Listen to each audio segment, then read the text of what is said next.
Yo, what's happening, guys? It's your boy P with another episode. I know it's been a while, and guys, I want to apologize to everybody that watched the last couple of episodes. I know you guys mentioned that my audio had a bit of an issue.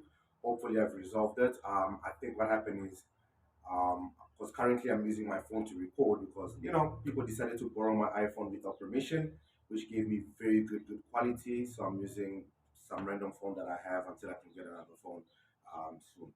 Father of four, you can't just go around buying phones over and over. But anyways, guys, obviously the Israel Adesanya topic is a massive right now, and everybody wondering what's happening in the middleweight division in the UFC. Obviously, we've heard what Dana White has said, we've heard what everybody has said, but what we all have been waiting for is what will Israel Adesanya say? Well, guys, Israel Adesanya has finally spoken. So, Israel Adesanya breaks his silence after loss to Sean Strickland at UFC 293 freestyle bender. You guys can go watch the whole interview. I'm not gonna play it. The whole interview was, give me a second, 22 minutes and 16 seconds. So as you guys can see, I only watched 6 minutes and 50 seconds of that interview. And literally everything that he was saying is something that I already knew I was going to say. He didn't say anything new. I am more convinced now than I was before that Israel Adesanya is setting up his own fights. That's how convinced I am, especially after watching this interview. Bro is just too chill, too relaxed, too unbothered about it. For those of you, that question everything and argue everything, guys, let's be honest. We've seen Israel fight. We've seen him go into wars. Israel walked into this fight knowing exactly what was going to happen, knowing exactly what he was going to do, because he knew he was going to get the rematch. There is no way Dana White was not going to give him the rematch. So this complicates things in the middleweight division a little bit because it depends on how long Israel wants to rest. Obviously, Dricus doesn't want to rest too long, so he wants to fight as soon as December. But the issue is even Sean Strickland will not be ready to compete in December. Well, Sean Strickland's a bit crazy, so he might want to compete in December. But I don't think the EFC is going to want to do that. I don't see how. Did I just say the EFC? Gosh, I'll explain why I say the EFC is in my mouth. I'll explain just now. Well, I don't think Dana White is going to want to do that because selling Sean Strickland versus Israel as a main event, well, Sean Strickland versus DDP, Dricus Duplessis, as a main event, I just don't see how they sell that. I don't see Sean Strickland being a big enough name for the pay per views to sell, neither Dricus. So I think that could be a co-main fight. But for a middleweight title to be a co-main event fight, while you have Hamzat, Paul Coast, and everybody else in that division, doesn't make any sense. So I definitely think what's going to happen is Dricus is going to get screwed. He should have taken that title contention, that title fight when it was given to him. Dana White UFC is going to screw over Dricus Duplessis. What's going to happen is Paulo Costa versus Hamzat. I've said this before, so I'm basically repeating myself. Paul Costa versus Hamzat. The winner of that fight is going to face Sean Strickland. That's what's going to happen. If that does not happen, then an interim belt might come into play if Adesanya does not reface Sean Strickland. Now, let's assume Sean Strickland does face Hamzat or Paul Costa, the winner of that fight, and Sean Strickland loses his title. That drags Duplessis' title opportunity even longer because what's going to happen is the new champion will probably have to face Israel Adesanya again. What I'm trying to say is no matter what we say, no matter which direction we go, Israel Adesanya is going to get that title rematch, regardless of who he faces. So whether he's going to face Sean Strickland or he's going to face Hamzat and Paul Costa's winner, he's going to get it. Now, will we see Dricus Duplessis ever fight Israel Adesanya? I think Israel is over it. He doesn't want to do it. He doesn't want to go there. Why do I say this? Now, if you watch this interview, Israel Adesanya mentioned something about fighting Hamzat. He mentioned that people are saying that me fighting Hamzat is a stylistically terrible matchup, but he really wants to do it. That is stupid. The reason he lost against Sean Strickland because stylistically, well, technically for me, I don't think he should have lost against Sean Strickland. Like I said, I think he set up that fight and he lost on purpose. If I'm correct, watch what happens in the rematch. He makes it look extremely easy, and the only reason he's going to be able to do that is because he should have never lost in the first place.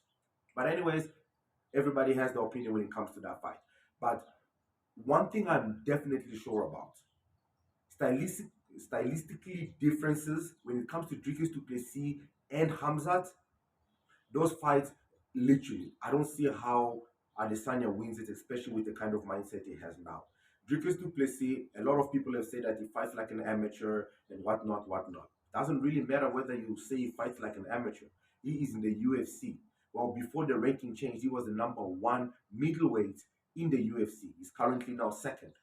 Israel has become one, and Sean Strickland, obviously being champion, is the champion. You don't just become the number one middleweight in the UFC by being an amateur.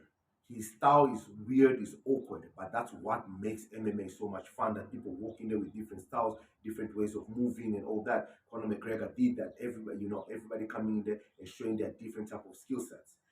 The issue is that a lot of people are not realizing Dricus du Plessis' style is mostly attack. And we've now obviously realized that Adesanya loves fighting in the counter. He loves those counter strikes. But the problem becomes is when he's fighting in the counter, he expects you to take a few steps back when he's attacking you. DDP ain't gonna do that, neither will Hamzat. Hamzat won't even want to stand with him. Hamzat is going to get into the clinch, he's gonna want to take him down, he's going to exhaust him. I literally see Hamzat taking Adesanya and doing the same thing he did to Holland. Take him down, run around him, and submit him. Oh, hey, baby. Come. Oh, my daughter was sleeping and she just woke up. Did you wake up? Come to daddy. So that's what I'm expecting should happen in that fight. So middleweight division is a bit tricky right now, and I think what we all need to just do is just wait and see what happens with Paul Costa versus Hamzat. I think after that fight is done, we will now be we'll have a much clearer vision of what's going to happen. So the two things that I'm expecting to happen are the following: either one, Hamzat, the winner of Paul Costa versus Hamzat, will fight Dricus du Plessis for the number one contender for the title, which I think is very stupid because Dricus already was already going to fight for the title. I think Dana White should stick to his words and give it to him, but I understand business and how setting up fights work. I understand how all these things work. So I understand why they would skip Dricus because the reality is he is an African who's coming here and he doesn't necessarily have that big following and a big support system in the US for for people to really be excited about it. The fight with Adesanya was extremely exciting because sorry, what that is recording.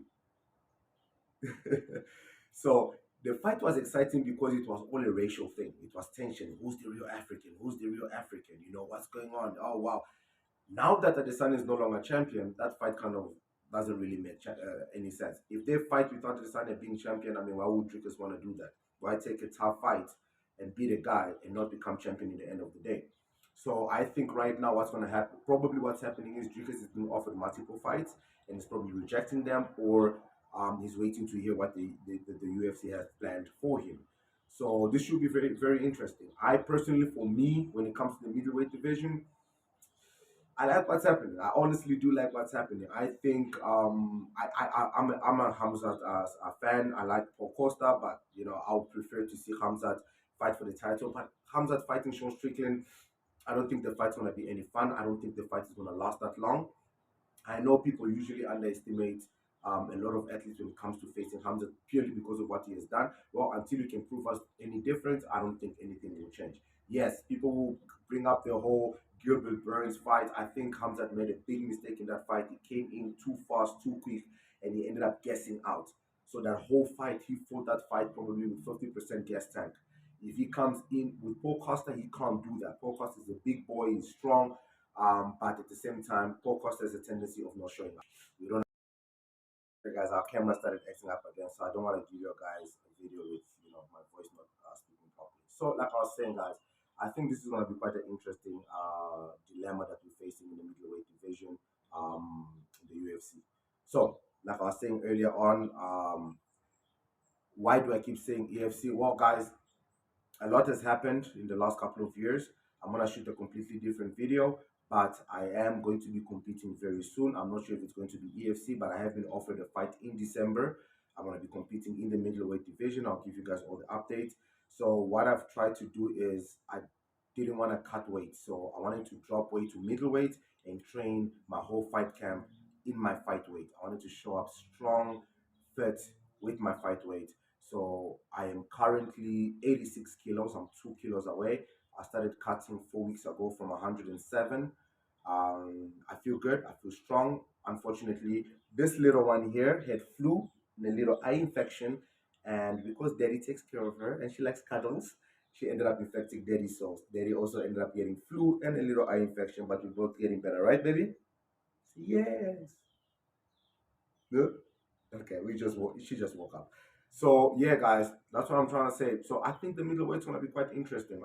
Let me know what you guys think about the middleweight division. Which direction do you think? And do you want to see Dricus Duplessis fight Sean Strickland? I honestly don't want to see it because I really want to see Dricus Duplessis versus Adesanya or Dricus Duplessis versus Hamzat because that's going to be tougher fighting for him. Beating those specific fighters just changes the whole narrative that he was pushed up too fast because, he didn't go through some of the other fighters.